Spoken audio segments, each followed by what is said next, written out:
Hi friends, ಇಲ್ಲಿ ನಾನು ಒಂದು ಆರೋಗ್ಯಕರವಾದ ರೆಸಿಪಿಯೊಂದಿಗೆ ಬಂದಿದ್ದೇನೆ. ಇಲ್ಲಿ ನಾನು ಇದು ಅಗಸೆ ಬೀಜದ ಚಟ್ನಿ ಪುಡಿಯನ್ನು ಮಾಡ್ತಾಯಿದ್ದೀನಿ. ನಾವು ಶೇಂಗಾ ಚಟ್ನಿ ಮತ್ತು ಪುಟಾಣಿ ಚಟ್ನಿ ಯಾವಾಗಲೂ ಮಾಡ್ತಾನೇ ಇರ್ತೀವಿ. ಇದು ತುಂಬಾ ಆರೋಗ್ಯವಾದ ಅಗಸೆ ಬೀಜದ ಚಟ್ನಿ ಪುಡಿ ಹೇಗೆ ಮಾಡೋದು ಅಂತ ನೋಡೋಣ. ಮೊದಲಿಗೆ ನಾನು ಒಂದಿಷ್ಟು ಮೇಲೆ ಹಂಚನ್ನು ಇಟ್ಕೊಂಡಿದ್ದೀನಿ. ಅದಕ್ಕೆ ಒಂದು ಬಟ್ಟಲು ಅಗಸೆ ಬೀಜವನ್ನು ಹಾಕೋತಾ ಇದ್ದೀನಿ ನೋಡಿ. ಇವಾಗ ನಾವು ಇದನ್ನು 2 ರಿಂದ 3 ನಿಮಿಷದವರೆಗೆ ಇದನ್ನು ಚೆನ್ನಾಗಿ ಹುರಿದ್ಕೊಳ್ಬೇಕು. ಗ್ಯಾಸನ್ನು ಲೋ ಟು ಮೀಡಿಯಮ್ ಫ್ಲೇಮ್ ಇಟ್ಕೊಂಡು ನಾವು ಚೆನ್ನಾಗಿ ಹುರಿದ್ಕೊಳ್ಬೇಕಾಗುತ್ತೆ ನೋಡಿ. ಅಗಸೆ ಬೀಜ ಒಂದು ಸ್ವಲ್ಪ ಚಟಪಟ ಅಂತ ಸೌಂಡ್ ಬರಬೇಕು, ಅಲ್ಲಿವರೆಗೆ ನಾವು ಹುರಿದ್ಕೊಳ್ಬೇಕು ನೋಡಿ. ಇದು ಅಗಸೆ ಬೀಜ ನಿಮಗೆ ಅಂಗಡಿಯಲ್ಲಿ ಆರಾಮಾಗಿ ಸಿಗುತ್ತದೆ ನೋಡಿ ಫ್ರೆಂಡ್ಸ್. ಈ ರೀತಿ ಇವಾಗ ಒಂದು ಸ್ವಲ್ಪ ಅಗಸೆ ಬೀಜ ಚಟಪಟ ಅಂತ ಸೌಂಡ್ ಬರ್ತಾ ಇದೆ ನೋಡಿ. ನೀವು ನೋಡಿದ್ರೆ ಗೊತ್ತಾಗ್ತಾ ಇದೆ ನೋಡಿ, ಅಗಸೆ ಬೀಜ ಚಿಡಿತಾ ಇದೆ ನೋಡಿ, ಈ ರೀತಿ ಚಟ ಚಟ ಅಂತ. ಇವಾಗ ನಾವು ಇದು ಹುರಿದಿದೆ ಅಂತ ಅರ್ಥ. ಇವಾಗ ನಾವು ಒಂದು ಪ್ಲೇಟಿಗೆ ತೆಗೆದಿಟ್ಕೊಳ್ಳೋಣ.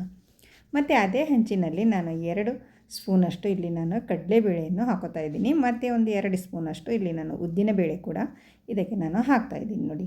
ಇವಾಗ ಇದನ್ನು ಕೂಡ ಒಂದು ಮೀಡಿಯಮ್ ಫ್ಲೇಮ್ ಇಟ್ಕೊಂಡು ನಾವು ಒಂದು 2 ನಿಮಿಷದವರೆಗೆ ಇದನ್ನು ಕೂಡ ಚೆನ್ನಾಗಿ ಹುರಿದ್ಕೊಳ್ಬೇಕಾಗುತ್ತೆ ನೋಡಿ. ಒಂದು ಸ್ವಲ್ಪ ಕಲರ್ ಚೇಂಜ್ ಆಗಬೇಕಷ್ಟೇ, ಜಾಸ್ತಿ ಏನು ಹುರ್ಕೊಳ್ಳೋಕ್ಕೆ ಹೋಗಬೇಡಿ ನೋಡಿ. ಒಂದು ಸ್ವಲ್ಪ ಕ್ರಿಸ್ಪಿ ಆಗೋವರೆಗೂ ನಾವು ಹುರಿದ್ಕೊಂಡು ಇದನ್ನು ಕೂಡ ಅದೇ ಪ್ಲೇಟಿಗೆ ನಾನು ಇಲ್ಲಿ ಹಾಕೋತಾ ಇದ್ದೀನಿ. ಮತ್ತು ಅದೇ ಹಂಚಿನಲ್ಲಿ ನಾನು ಇಲ್ಲಿ ಒಂದು ಸ್ವಲ್ಪ ಜೀರಿಗೆಯನ್ನು ತೊಗೊಂಡಿದ್ದೀನಿ, 1 ಸ್ಪೂನಷ್ಟು, ಮತ್ತು ಒಂದು 2 ಸ್ಪೂನಷ್ಟು ಎಳ್ಳು, ಮತ್ತು 1 ಸ್ಪೂನಷ್ಟು ಇಲ್ಲಿ ಧನಿಯನ್ನು ತೊಗೊಂಡಿದ್ದೀನಿ, ಮತ್ತು ಒಂದು ಸ್ವಲ್ಪ ಬೆಳ್ಳುಳ್ಳಿ ಪೀಸ್ಗಳನ್ನು ತೊಗೊಂಡಿದ್ದೀನಿ ನೋಡಿ. ಮತ್ತು ಒಂದು ಸ್ವಲ್ಪ ಕರಿಬೇವಿನ ಸೊಪ್ಪನ್ನು ಕೂಡ ಹಾಕ್ತಾಯಿದ್ದೀನಿ. ಇವೆಲ್ಲವನ್ನು ನಾವು ಇದು ಕೂಡ ಒಂದು 2 ನಿಮಿಷದವರೆಗೆ ಇದನ್ನು ಕೂಡ ನಾವು ಹುರಿದ್ಕೊಳ್ಬೇಕು ನೋಡಿ. ಮೀಡಿಯಮ್ ಟು ಲೋ ಫ್ಲೇಮಲ್ಲೇ ಇಟ್ಕೊಳ್ಳಿ, ಗ್ಯಾಸನ್ನು ಜಾಸ್ತಿ ಹೈ ಫ್ಲೇಮಲ್ಲಿ ಮಾಡೋದಕ್ಕೆ ಹೋಗಬೇಡಿ. ಇದು ಕೂಡ ಒಂದು ಸ್ವಲ್ಪ ಕರಿಬೇವಿನ ಸೊಪ್ಪನ್ನು ಒಂದು ಸ್ವಲ್ಪ ಕ್ರಿಸ್ಪಿ ಆಗಬೇಕು, ಮತ್ತು ಎಳ್ಳು ಕೂಡ ಒಂದು ಸ್ವಲ್ಪ ಚಟಪಟ ಅಂತ ಚಿಡಿತಾ ಇರಬೇಕು, ಅಲ್ಲಿವರೆಗೂ ನಾವು ಇದನ್ನು ಹುರಿದ್ಕೊಳ್ಬೇಕಾಗುತ್ತೆ ನೋಡಿ. ಇವಾಗ ಇದಕ್ಕೆ ನಾನು ಒಂದು 2 ಸ್ಪೂನಷ್ಟು ಕೊಬ್ಬರಿ ತುರಿಯನ್ನು ಹಾಕೋತಾ ಇದ್ದೀನಿ. ಇದು ಒಣ ಕೊಬ್ಬರಿ ತುರಿ ನೋಡಿ. ಇದು ಹಾಕಿದ ಮೇಲೆ ಮತ್ತೆ ಒಂದು ಸ್ವಲ್ಪ ನಾವು ಹುರಿದ್ಕೊಳ್ಬೇಕಾಗುತ್ತೆ ನೋಡಿ. ಕೆಲವರು ಒಂದೊಂದು ಟೈಪ್ ಮಾಡ್ತಾರೆ, ನಾನಿಲ್ಲಿ ಈ ಟೈಪ್ ಮಾಡ್ತಾಯಿದ್ದೀನಿ. ನೀವು ನೋಡ್ಬೋದು, ಈ ಅಗಸೆ ಬೀಜದ ಚಟ್ನಿ ಹಲವಾರು ರೀತಿಯಲ್ಲಿ ಮಾಡ್ತಾರೆ ನೋಡಿ. ಇವಾಗ ನಾನು ಮತ್ತು ಅದೇ ಹಂಚಿನಲ್ಲಿ ನಾನು ಒಂದು ಸ್ವಲ್ಪ ಒಣಮೆಣಸಿನ್ಕಾಯಿ ಮತ್ತು 2 ಬಾಡಿಗೆ ಮೆಣಸಿನ್ಕಾಯಿ ಕೂಡ ಹಾಕೋತಾ ಇದ್ದೀನಿ. ನೀವು ಖಾರ ನೋಡಿಕೊಂಡು ನೀವು ಹೆಚ್ಚು ಕಡಿಮೆ ಮಾಡ್ಕೊಳ್ಬೋದು. ಇದನ್ನು ಒಂದು ಸ್ವಲ್ಪ ಕ್ರಿಸ್ಪಿ ಆಗೋವರೆಗೂ ನಾವು ಇದನ್ನು ಹುರಿದ್ಕೊಳ್ಳೋಣ ನೋಡಿ ಫ್ರೆಂಡ್ಸ್. ಇದು ಕೂಡ ಇವಾಗ ರೆಡಿ ಆಯಿತು. ಇದನ್ನು ಕೂಡ ಅದೇ ಪ್ಲೇಟಿಗೆ ನಾನು ಇಲ್ಲಿ ಹಾಕೋತಾ ಇದ್ದೀನಿ. ಇವೆಲ್ಲವನ್ನು ಒಂದು ಸ್ವಲ್ಪ ನಾವು ಹುರಿದಾದ್ಮೇಲೆ ಒಂದು ಸ್ವಲ್ಪ ತಣ್ಣಗಾಗೋದಕ್ಕೆ ಬಿಟ್ಬಿಡಬೇಕು ನೋಡಿ.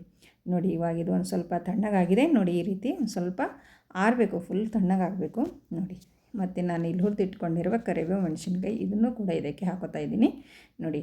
ಈ ರೀತಿ ಹಾಕೊಂಡಾದಮೇಲೆ ನಾವು ಚೆನ್ನಾಗಿ ಇದನ್ನೆಲ್ಲ ಒಂದು ಸರಿ ಮಿಕ್ಸ್ ಮಾಡ್ಕೊಳ್ಬೇಕಾಗುತ್ತೆ ನೋಡಿ ಫ್ರೆಂಡ್ಸ್. ಇದು ಆರೋಗ್ಯಕ್ಕಂತೂ ತುಂಬಾ ಒಳ್ಳೆಯದು ಈ ಅಗಸೆ ಬೀಜದ ಚಟ್ನಿ ನೋಡಿ. ಒಂದು ಮಿಕ್ಸಿ ಜಾರನ್ನು ತಗೊಂಡು ನಾವು ಇದಕ್ಕೆ ಹಾಕ್ಕೊಳ್ಬೇಕಾಗುತ್ತೆ ನೋಡಿ. ಮತ್ತು ನಾನು ಇದಕ್ಕೆ ಒಂದು ಸ್ವಲ್ಪ ಇಲ್ಲಿ ಇಂಗನ್ನು ಒಂದು ಸ್ವಲ್ಪ ಹಾಕೋತಾ ಇದ್ದೀನಿ. ಮತ್ತು ಒಂದು ಸ್ವಲ್ಪ ಇಲ್ಲಿ ರುಚಿಗೆ ತಕ್ಕಷ್ಟು ನಾನು ಇಲ್ಲಿ ಉಪ್ಪನ್ನು ಸೇರಿಸ್ತಾ ಇದ್ದೀನಿ ನೋಡಿ. ನೀವು ನೋಡಿಕೊಂಡು ಉಪ್ಪು ಹಾಕ್ಕೊಳ್ಬೋದು. ಇವಾಗ ನಾವು ಇದನ್ನು ನುಣ್ಣಗೆ ಪೌಡ್ರ್ ಮಾಡ್ಕೊಂಡು ಬರಬೇಕಾಗುತ್ತೆ. ಎಷ್ಟು ನುಣ್ಣಗಾಗುತ್ತೋ ಅಷ್ಟು ನುಣ್ಣಗೆ ನೀವು ಪೌಡ್ರ್ ಮಾಡ್ಕೊಂಡು ಇಟ್ಕೊಳ್ಳಿ ನೋಡಿ ಫ್ರೆಂಡ್ಸ್. ಇವಾಗ ಇದು ಅಗಸೆ ಬೀಜದ ಚಟ್ನಿ ಅಂತೂ ರೆಡಿ ಆಯಿತು. ಇವಾಗ ನಾನು ಇದನ್ನು ಒಂದು ಪ್ಲೇಟಿಗೆ ತೆಕ್ಕೋತಾ ಇದ್ದೀನಿ ನೋಡಿ. ಇದು ಕೂದಲು ಬೆಳವಣಿಗೆಗೂ ಕೂಡ ತುಂಬ ಹೆಲ್ಪ್ ಮಾಡುತ್ತೆ, ಮತ್ತು ಬೆಲ್ಲಿ ಫ್ಯಾಟ್ ಇರೋವರೆಗೂ ತುಂಬಾ ಸಹಾಯ ಮಾಡುತ್ತೆ ನೋಡಿ ಈ ಅಗಸೆ ಬೀಜ.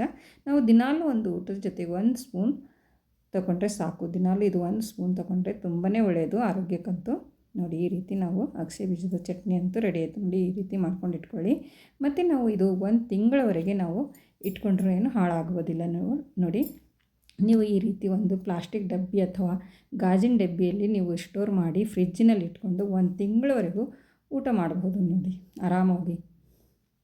ತುಂಬಾ ಒಳ್ಳೆಯದು, ಇದು ಕೂದಲು ಬೆಳವಣಿಗೆಗೂ ಕೂಡ ತುಂಬಾ ಒಳ್ಳೆಯದಾಗುತ್ತೆ ನೋಡಿ ಫ್ರೆಂಡ್ಸ್.